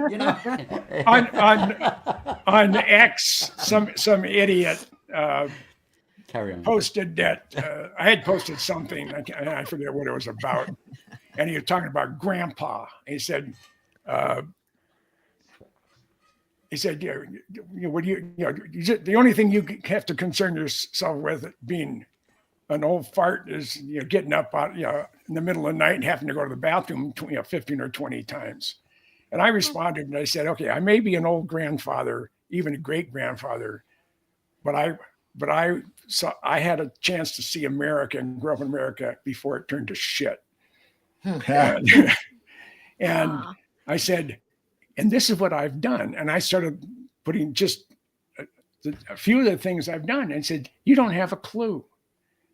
I said, everything I've experienced because I wanted to, and I was in the right place at the right time. And that was my adventure for Jim Goodall. Mm. And I get really, really tired of idiots and people who, because they didn't share something that I did, an experience, they have to degrade you some way by calling you names or whatever. And I can't stand those people. Oh, That's one of the pitfalls of online, isn't it? Because Yeah. it still hurts as much as it would hurt in person. Yeah. It's not cool. And I've gotten plenty of that. I've got a number of people. I mean, I've got a lot of people say, why don't you have your own podcast? I said, because exactly what we were talking about earlier. Yeah. It's a lot of work. Yeah. And and you got everybody else's show you can go on if you want a podcast. Yeah, right? Absolutely. Yep. And I'm more than well. I mean, I just had an inquiry today. He said, hey, can you be on my show? And I said, give me dates. What time? Well, yes. What time? And our buddy Dustin was here earlier. He might not be on anymore, but you're going to be on Flying Chariots the Rise soon, too. My buddy Dustin. On May 9th. He said howdy earlier. I watch your show. I do watch your show. He's good. Yeah. He's a nice fella. He's a good Wisconsin boy. He's learning. He's passionate. That's the cool bit. Yeah. What I was gonna go ahead. And anybody who asks, will you be on my show? Sure. No vetting. Where? Yeah. I mean, I don't care if it's just me and that person. And it's his first day, his first evening or afternoon, whatever it is, on a podcast. Yeah. Oh, that's really kind of you. That's You've really sweet. Got to be there for really people. legend. I mean, mate, as Doc Skinner would turn around and say, let's help each other, and we can all rise up together. Lift each other up, so we can rise together. I mean, and what I say is that let's aspire to inspire one another. Yeah, I like that. Aspire to inspire. Conspire or inspire. Aspire to inspire. Oh, okay. You said something about the generations, and I wanted to point something out because, yes, there's these different generations that we all have too. But what's crazy with today's generation is it's all through a lens. Like it's all filmed in little 5-second videos instead of like legends that are told, stories that are told, highlighted pictures, and, the generations from the past telling stories to children.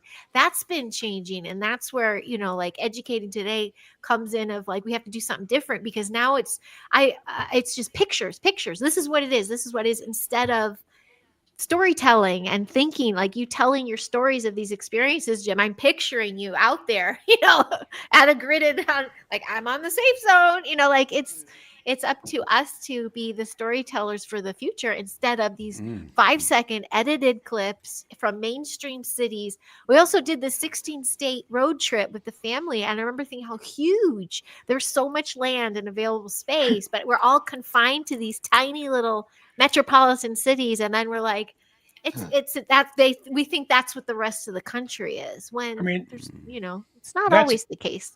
That's why I can go 85 or 90 miles an hour for 3 and 4 hours straight. Yes. You couldn't do that here. Because you go from Minneapolis to Denver, it's 900 miles, and you have Omaha. That's it. And I take the perimeter road around Omaha. Yeah, that one's tough. And you can really haul. Mm-hmm. But again, as I drive through that, I mean, the most desolate road in America that I've been down is US 93 off of 84 up near, it's up in Idaho, up near Twin Falls, and it goes straight down to not Reno. It goes all the way down to Tucson. 93 does. Okay. Or into Crexton, Phoenix. And I have a buddy of mine who lives in Star, Idaho. He said he finally moved back to America. He moved from Seattle to Idaho. He said every other house has a flag. So I spent a couple of days with Bruce, and I'm heading home. I'm going down this valley, and it's a huge valley, 2 mountain ranges, north and south range. There's not a human structure on this thing for for 90 minutes, to 2 hours. I'm doing 100 miles an hour in places, and there's nobody out there. There's nothing there. Yeah. Yeah. And people who What's say, your bucket list, Jim? What's your What's my bucket? bucket? What's the Do you top of have your anything bucket left? list? I want to. I want to go to China. I want to go to Antarctica. Okay. I was scheduled That's a to go. good question. I was scheduled to go to Antarctica just prior to 9/11. I was going to go with the 62nd Airlift Wing out of McCord. They have C-17s, and they marshal out of Christchurch to support all the activities in Antarctica. And I was going to do it for 2 weeks. I was going to write a story on what's all involved in resupplying Antarctica from Christchurch, New Zealand, and everything. It was supposed to happen because January, February, December, January, February is where you want to be in Antarctica because it's summertime down there, and it's only 30 degrees instead of minus 90. But I really, really wanted to go, and it just didn't happen because of 9/11. Everything just sort of stopped. And Gotcha. Do you know, I've always dreamt about getting a mountain bike and doing the Oregon Trail in the US. Oh, yes. Oh, Oh, that's a I beautiful mean, one. I love to do that. I mean, Yeah. just have like my camp gear and a little basket in the back of my mountain bike, and make sure I've got my warm clothes and mosquito spray and whatever you need to. I don't know, but I'd love to do that. And Jim, I would That's a love good to. one. I'd love to do a road trip where you're in Australia, mate. If you ever get the opportunity, from Perth I would- Can you Cairns- rent a Corvette? From Perth to from Perth. I'll provide transport from Perth to Cairns, Queensland. So There you go. What yeah, about- I love to hang out with Jim. Ah. I would love it, and I have I think he passed away because I haven't. I knew Fred May, and you're gonna search his name, Fred A. May Jr. I will do that. Text it to me later on. That Yeah, I'll remember, mate. yeah, Because and- hey, believe it or not, at this time in the morning, I got Jack Daniels in this. oh my. You didn't have to tell us, Terry. No. I don't care. I mean, That's Hey, awesome. listen, hey, I'm 75 this year, guys. So you let me live my life to the max. You know what I mean? That's I mean, great. You get me. I wake up at 5 this morning. Well, got out of bed at 4:45 this morning, and I've had my coffee, and I thought, well, I've had my breakfast. That's great. So you're 1950, And baby. Yeah. Yes, I 1950. am. That's my Definitely. mom. My mom's 19. 21st of June. 21st of June. I'm in a dead zone. No, you're not. Not if you're born in 1945, you're part of the greatest generation. But I'm not part of that You generation. are, I it was is. born in 45, and and you didn't become a what the hell they call them? Boomers? Yeah, but yeah, The a boomer? baby boomer. That started Nah, in before 40. the- That started if you were born in 46. So I was born before the war was over, but I didn't a have war any baby. involvement in it. So there's a gap. There's a gap of about 8 months that if you're born in 45, you don't fit in any category. So Aw. That's Again, you're unique. That's how That's some what of us you- in the Nah, boomers are, because my dad was in you're World in War the- II. What And was your then dad? I was born in 63, so I'm at the very end of what they consider the boomer, but I kind of cross over and I kind of feel more associated with the other age group beyond past us. yeah, I don't know. It is what it is, and I'm delighted to still be alive. Actually, Jim, you're in what they call. Jim, you're in what they call the legend generation. He's a legend. I It's a like new that one. Hey, that's a good one. Now that's it. That's new. Okay, everybody. Jim's generation is the legend generation. okay? Perfect. Perfect. I'm I the can't keep baby. up with them all. I'm the baby boomer. You know, I mean, all these people that spent years at war, to come home all frustrated, looking at the wives with glitch in their eyes, and that I became a boomer. Yes, yeah, and Gerald, and he's the byproduct of the. What year were you born in, Gerald? 63. My dad was in World War II, so I'm a part of the boomer, but the very tail end of it. Yeah, yeah, Nin- yeah. But 19 okay. You're the afterthought. He's the afterthought. I was the accident, actually. The accident. Well, hey, tell me, Aw, hey, yeah. do you know what we call accidents in Australia? People with lots of freckles, right? Because they were conceived through a handkerchief because they couldn't afford condoms. Oh, That's There he is. There he is. There he is. I didn't need that I'm thought in my Eric. head. Sorry, Hi, guys. Eric. guys. No, I love it. My, But you know what that's I my want? sense of humor. I love it. And hi, Eric, and hi, Mike Holt. Thanks for tickling that Facebook thing. Gail and Jane, I haven't heard from you. That was a good question, Terry. I want to ask you: do you guys have a bucket list question? That any things on your bucket list that you want to share? Well, Do I you mean, have one? just like what Jim was saying, we want to experience something with our own eyes up close. So we would like to go to a SETI or Mount Adams, maybe even Shasta to see what's out there.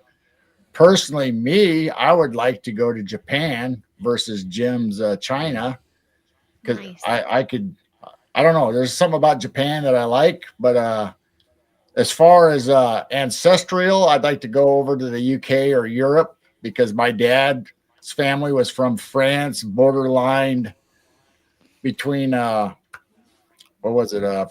France. Germany. No, well, it was a little bit of Germany, but anyway, right there, France and England was Lorraine. The You war. love Japan. You love Japan. I've been there, Joe. So during the wars in France and England, always switched that border. So Lorraine was either in France or was in England, depending on who was claiming what territory. And my mom's side came from Sweden, so I'd like to hit up that way also if we were ever over in that area. Yeah. Oh, it's a One- beautiful one- place. one Sweden. addition- I What like about Sweden. you? Yeah. What about you, Wait. Jane? Are you I don't know if similar? I have a bucket list. You married him. Yeah, I married him. Yeah, I've been going day by day and just trying to figure out this crazy world. her bucket You know, her the- bucket wishes for me to kick the bucket. I think. Oh, Oh no. Gerald, the only thing I find I didn't like about Japan's beautiful. It really is. It's gorgeous. The culture, the everything is wonderful. The only thing I didn't like about Japan was I'd say about 95% of restaurants will not serve foreigners, only Japanese people. Really? You're not serve what? They will not said serve foreigner. foreigners, only Japanese people.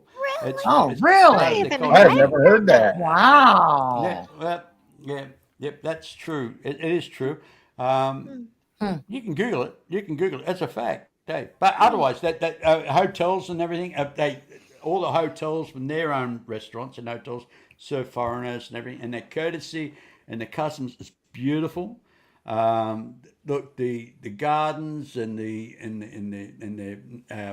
not just the gardens, but they're what they call it botanical gardens and their countryside's absolutely gorgeous. Absolutely, Well, they've been tending some of those for 1,000 years.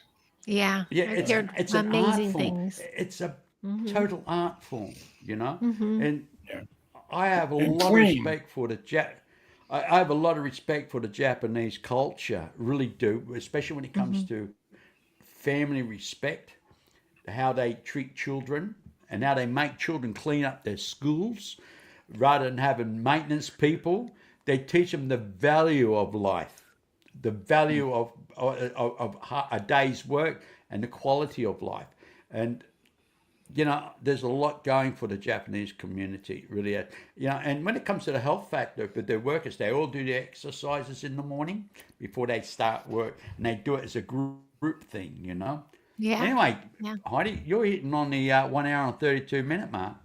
I know. Is everybody okay? We'll do it on we'll start Yeah, bringing I'll it.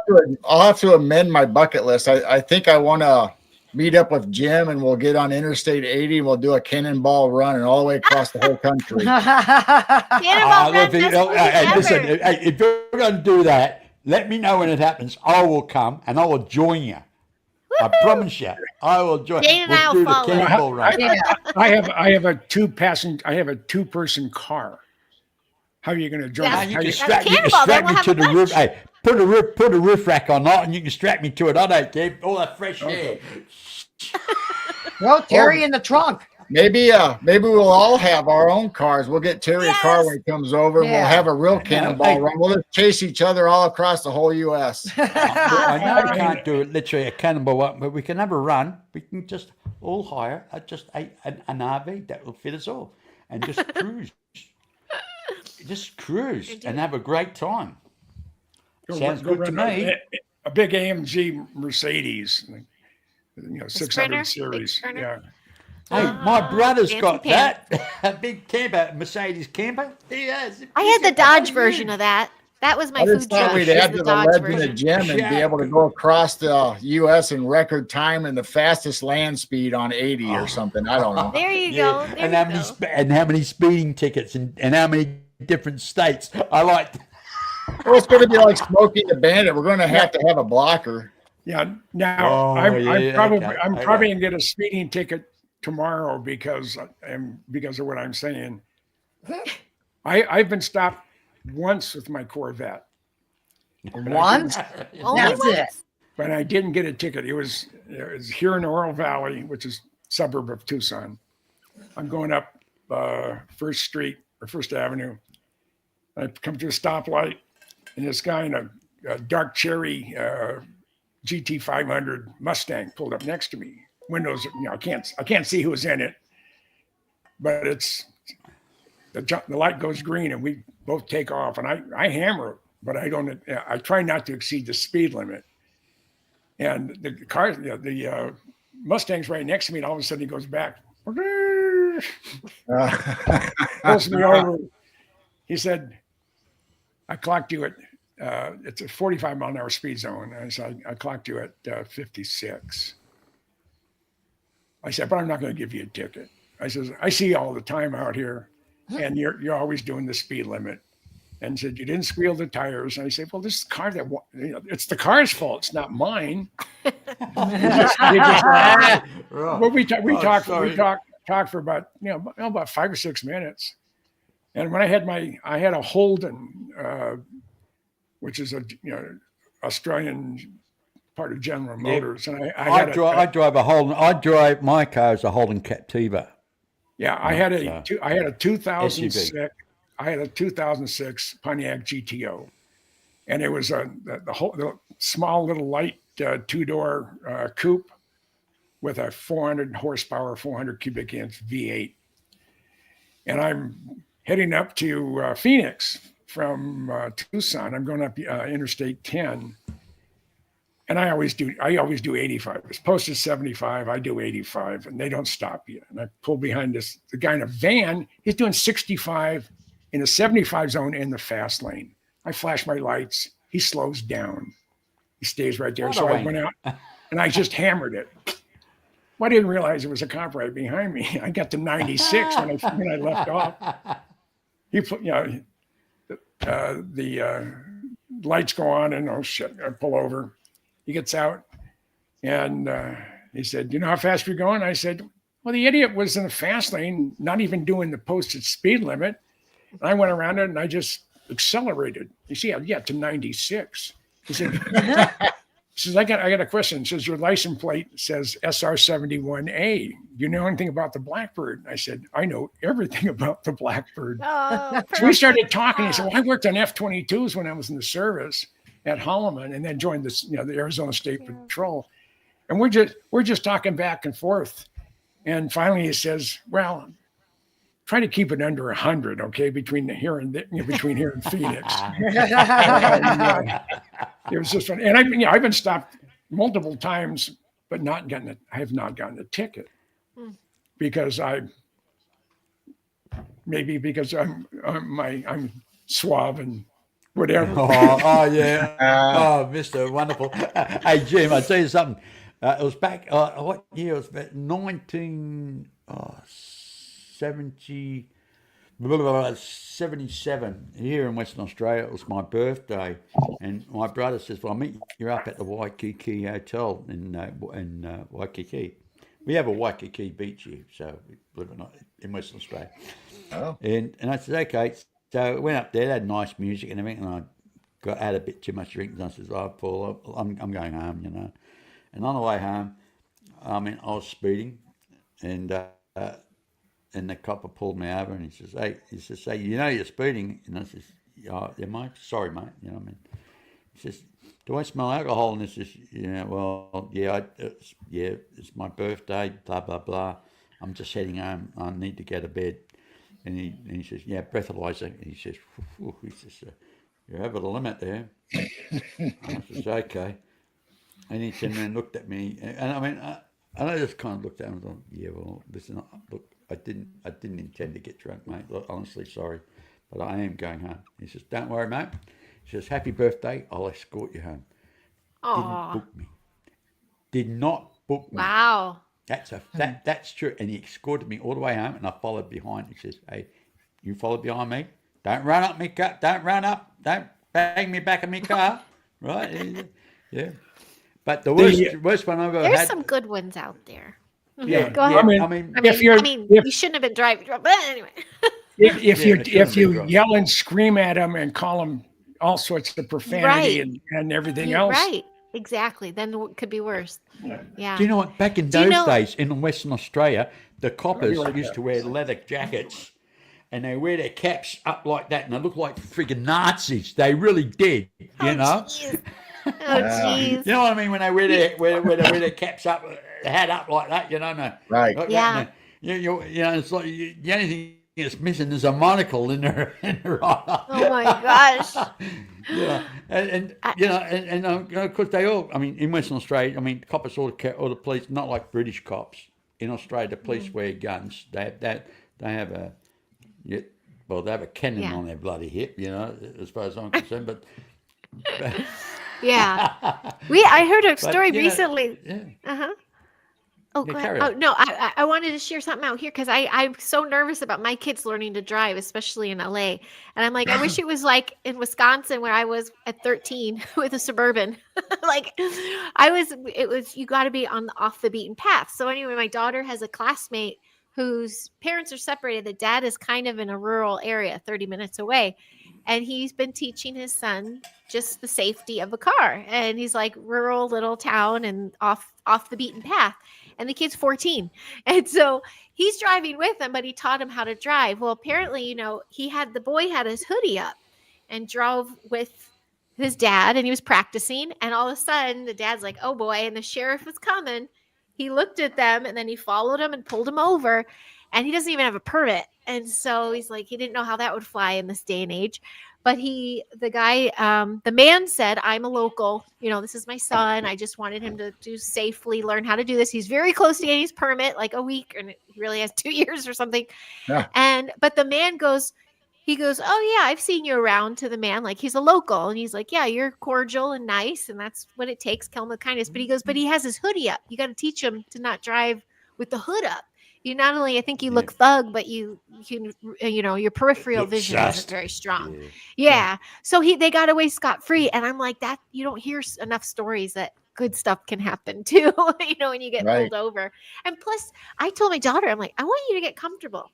That's a preparedness thing, an emergency. I want her to be able to be like in an emergency, know what to do to get in the car, even my little guy.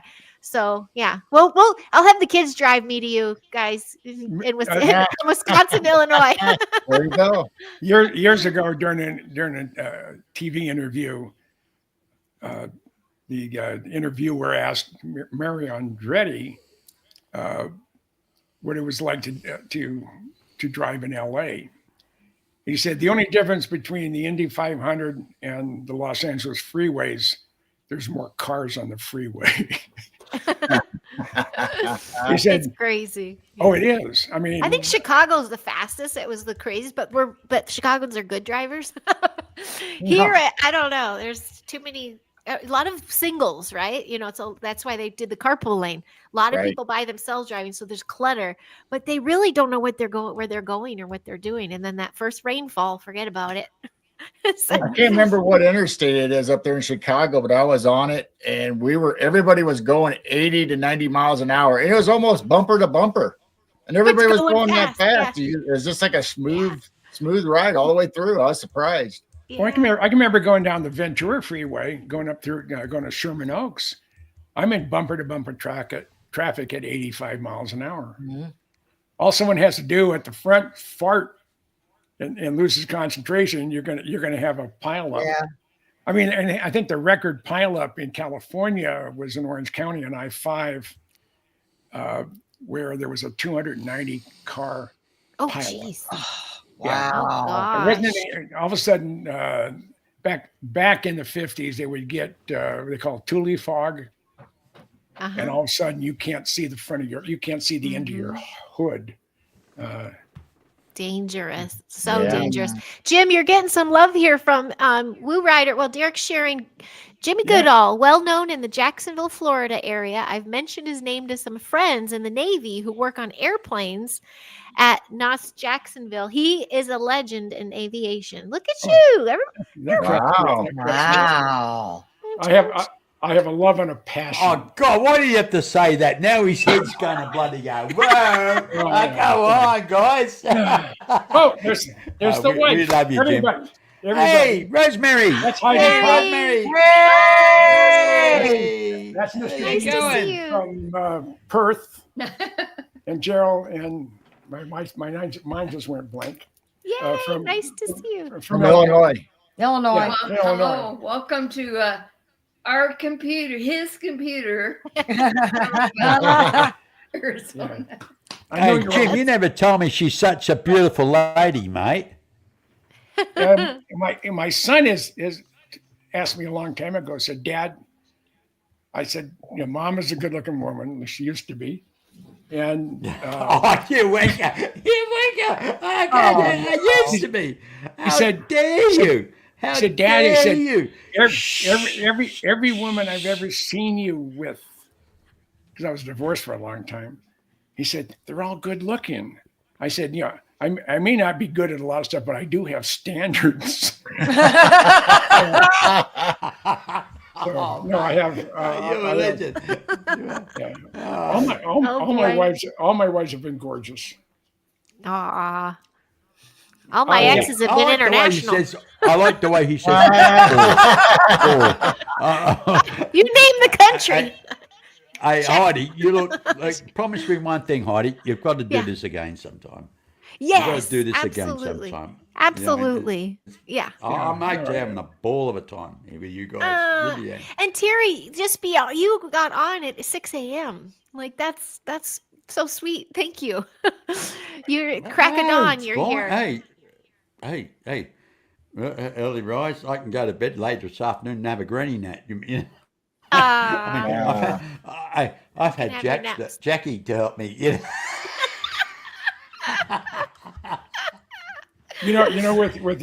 With your background on, when you bring your cup up, It's invisible. I It's know invisible. my cup is green.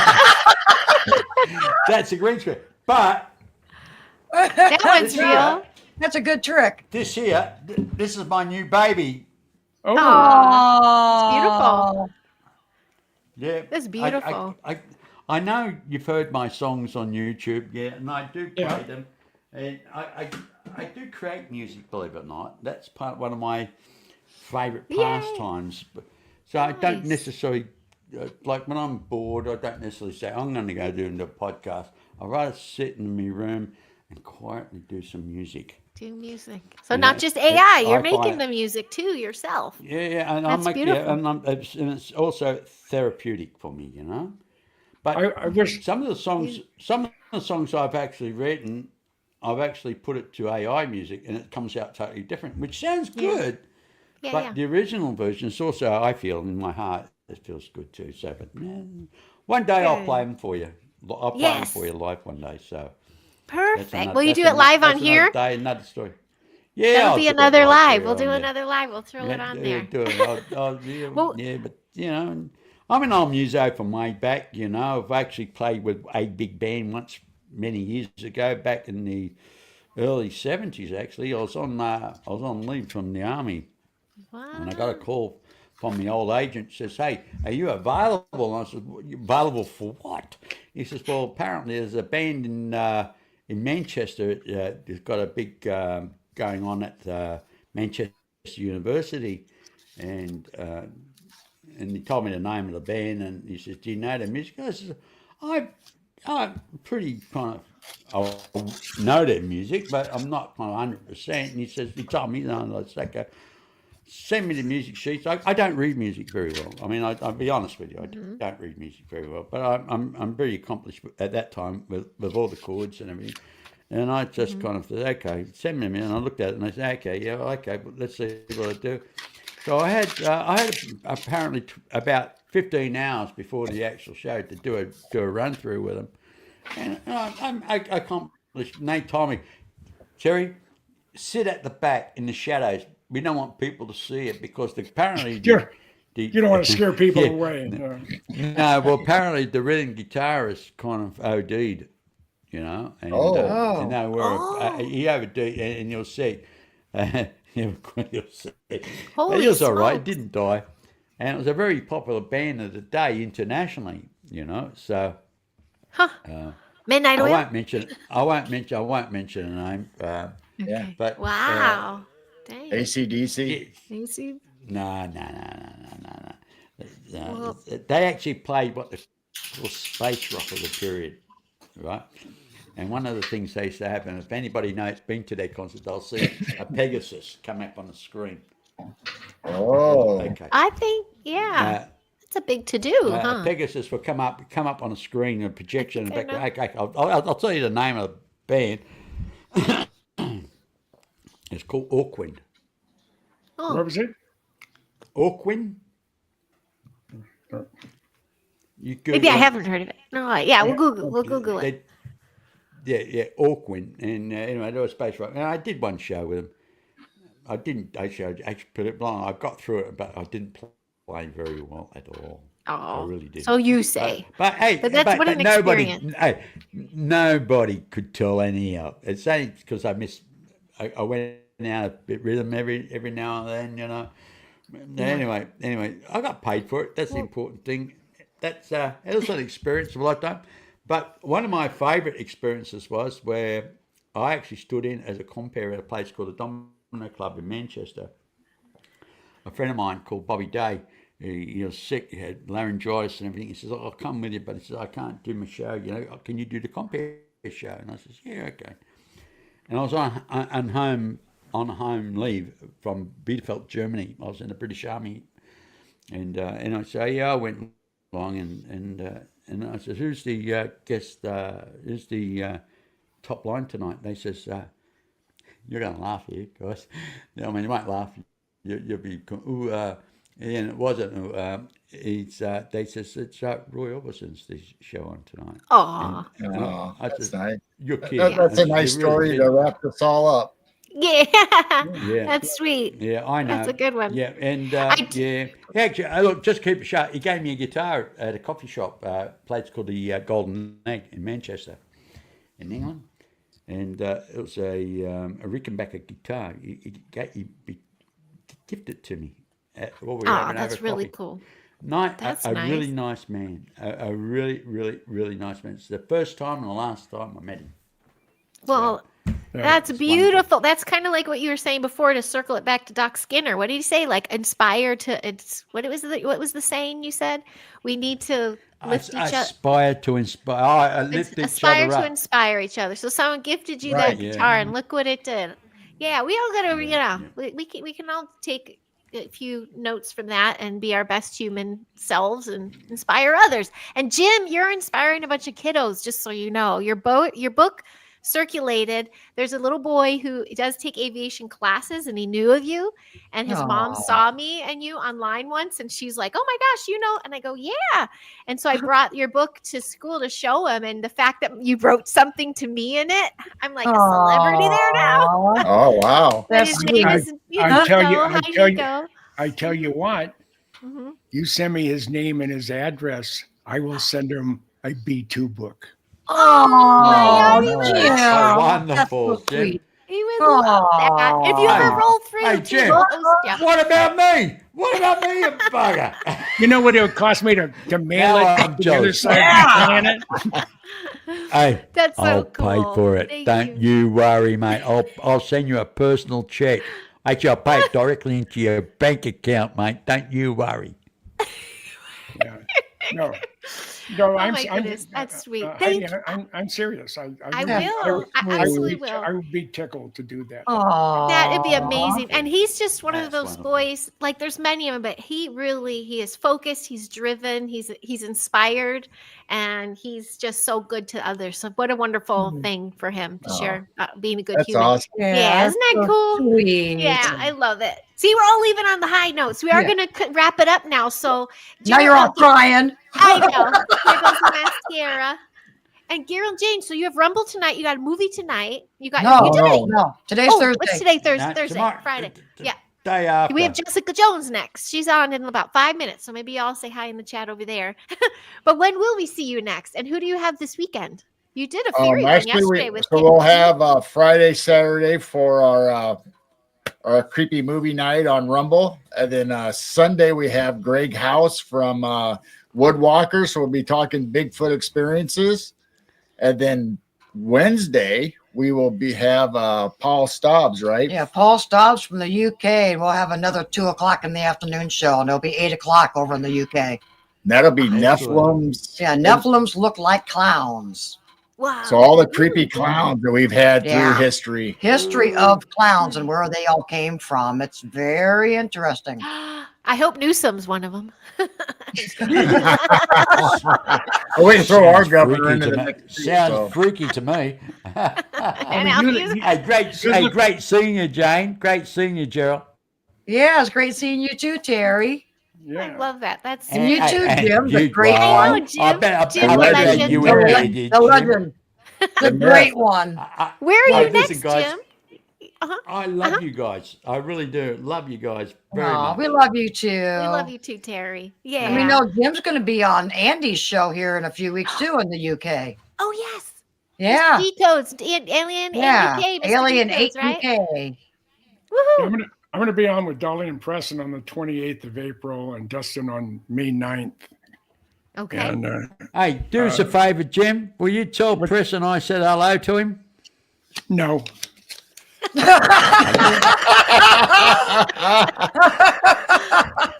Jim, you're a wanker. Don't do that to me.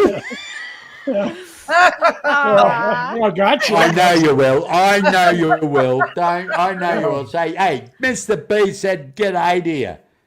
Yeah, I'll say that. I And, know you will.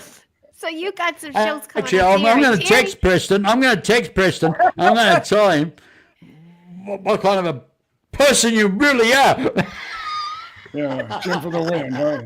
Thank you, Blazer. Yeah, I love you, mate. And You know Terry, that. we'll catch you online, and whenever you get your, maybe you'll have another Mr. B Truth Seeker coming up, I'm or going to Mr. have B one. and friends. I'm going to have a show very shortly, actually, with Jim and with Michael? Yeah, Michael. Michael Schreck. Schreck. Nice. Yes. Yeah. Perfect. What part two? Part two. Perfect. Hey, Yeah, much and one- excuse me, you know. Yeah. One other thing, Mike. Like I said, Michael is relocated to Albuquerque, and he is. I don't know the gentleman's name, but he has the largest collection of UFO materials, photograph, video, everything. Awesome. The largest Wow. collection, Wow. probably in the world. Wow. And Michael is going to spend the next 3 to 9 months scanning all his documents, photos, and everything. Wow. Wow, Yeah. that's Nice. huge. Oh yeah, Nice. yeah. I mean, Yeah. he did that with Dr. Greer. He did that for every day for 18 months. Hmm. He had, and he just load up. He has a PDF scanner. He just load the pages up. And he just zips through, searchable That's awesome. through with by name of anything you're looking for. And he's putting that database together, so it's going to be pretty When I phenomenal. when Awesome. I actually spoke to Michael the other day with you, Jim, I did ask him to send me anything he finds significant to me. So just Yeah, remind Mike. I know. Here- Michael. Say Jerry's expecting those emails. yeah. Here's something significant, and congratulations again, Mr. Goodall, for your Minnesota Aviation Yes, Hall of yeah. Fame. Congratulations, Woo! mate. Couldn't happen to a better man, mate. Yay. Couldn't happen to Thank a you. better man. Yeah, that's No, awesome. Thank you. Thank you. Well, I want to thank you all for being kind Thank gentlemen you. and gentle ladies and Kind? friends, really. Kind, yes. Heidi, Absolutely. if anytime you need, if I'm, I'm retired, so I'm almost always available. But if you ever need a talking head at any time, let me know. And Gerald, same Will with do. you. Terry, Okay. not so much. That's you, a lie, Jim. Jim. You know that's a lie. That's a lie, mate. That's awesome. Ooh, you gave us a hot potato there, Derek. I think Bauer said that earlier about this interview. We'll have to check that out when we Yeah. get off here. Thank you but for having me on. Thank you for thank you for Yeah, having me it was- on there. It was an Lovely enjoyable being with 2 you. hours. of course. Yes. Yeah. Thank you, Heidi. I'm so Yeah. thankful for all of you. Yeah, thank you. Thanks for our planetary friendships and the works. You always have a home in LA if anyone ever wants to come. Otherwise, I'll see you at yours because it's fun to leave LA You too. regret it. You regret it. Can we bring our goats? Yes, we need some. Yeah. Jane will be happy with the weed killer, natural weed killer. There you go. Yeah. Thank Right. you guys, and thank you, chat, for chiming in and hanging out. Clay, thank you very much, and Woo and Derek. We'll Bo's timing. We'll check out that interview. It sounds like there's some presidential advisor has came out with new UFO materials in his hand. Ooh, so the plot is thickening. Yeah. So, Well, ready, thanks Bo? for having us. Yeah. And Jim, Of Terry, it was course. great seeing you guys. And we'll have to Yes. hang out It is again. great, guys. Sounds Yeah. great. Great. Sounds We'll great. see you all soon. Thanks, folks, for tuning in. And I'll Love say you goodbye. all. 1 sec.